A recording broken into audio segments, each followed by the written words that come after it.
I met Paul Henning, who produced the Beverly Hillbillies and wrote the stories and stuff. I met him when I made the picture or series Cleo on with Jackie Cooper in the People's Choice.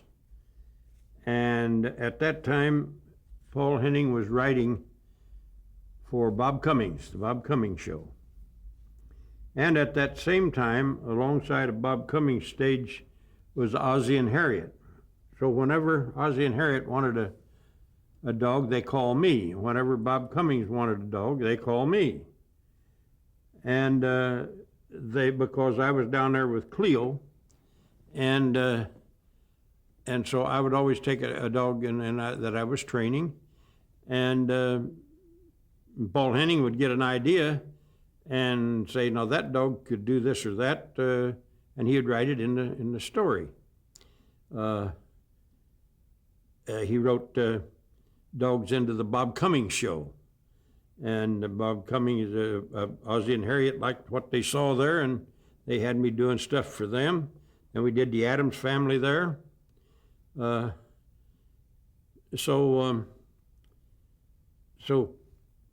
when Paul Henning got ready to do the Beverly Hillbillies, by that time, anything he wrote they was ready to make pictures with it.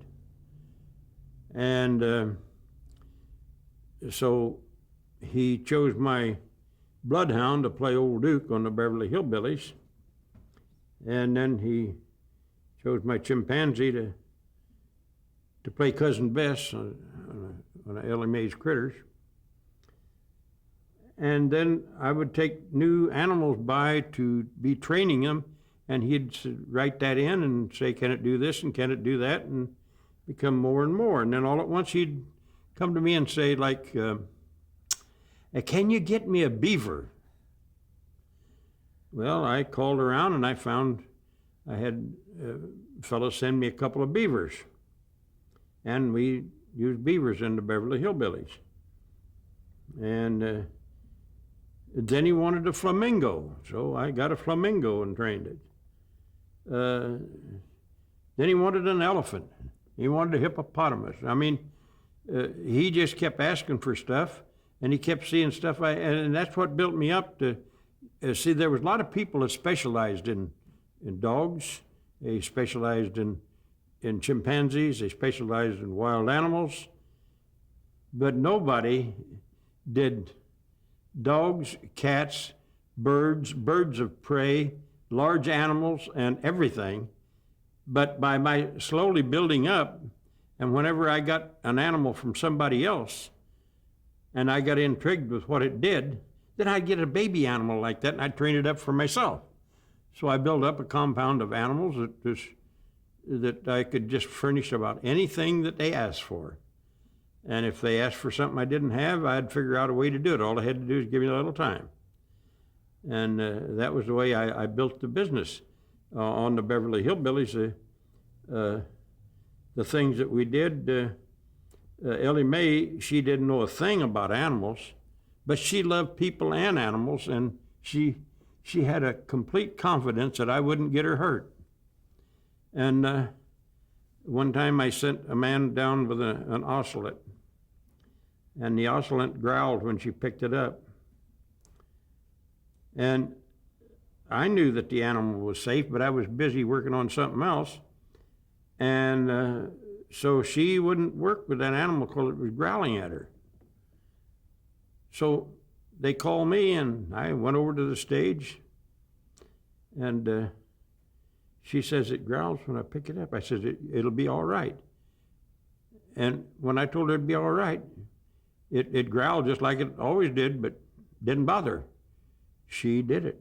So it was it was kind of funny. One day we had to work with a hippopotamus, and the hippopotamus wouldn't go anywhere without being led with an elephant. And because the hippopotamus was raised and it thought the elephant was its mother, it went with it everywhere it went. So when you move the hippopotamus in on the stage, what they do is get the hippopotamus where they wanted it on the set and then move the wall in between them. And as long as that elephant could reach around and touch it, the hippopotamus was fine. And so when they're shooting the scene, we just hold his trunk out long enough for him to do the scene. So they had a deal where Ellie Mae is supposed to ride the hippopotamus in the cement pond. Now the cement pond is only 2 feet deep. But to get the hippopotamus into the cement pond, they had to take the elephant through and it went alongside it. Once you got it inside, you had the elephant twist around, left his trunk there, and it got set there.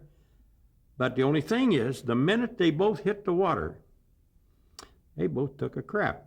You saw the most putrid green that you ever seen. And immediately they skimmed it all out, but it still looks terrible. And they said, well, it's, we're shooting these scenes. We rehearse 3 days, shoot in 3 days, and the picture's done.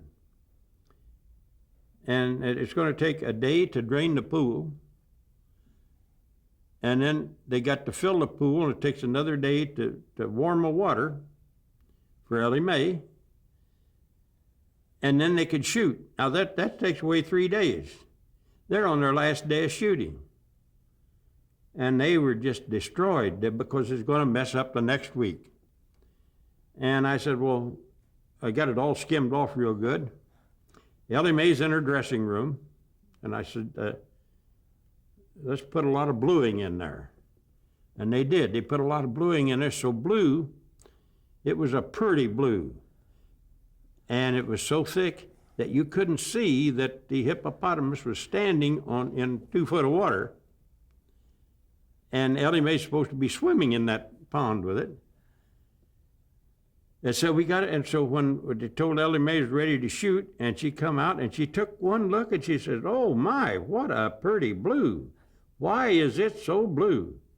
Well, I said, they're shooting from way high, They could see that it was walking on the bottom, and they had to make it real blue so that, says, that sure is pretty. And she gets up on the hippopotamus. We shoot the scene and everything. And later somebody must have told what happened. So I'm sitting at lunch the next day just outside the studio gate, and she come by and she whopped me one on the side of the head. She says, they told me what you done. Oh, what I done? And then she reminded me that she in this water where all the crap and stuff was. But she tells that herself. She told it at our 50th anniversary. She got a big kick out of it. But we're great friends, and she still comes to see me.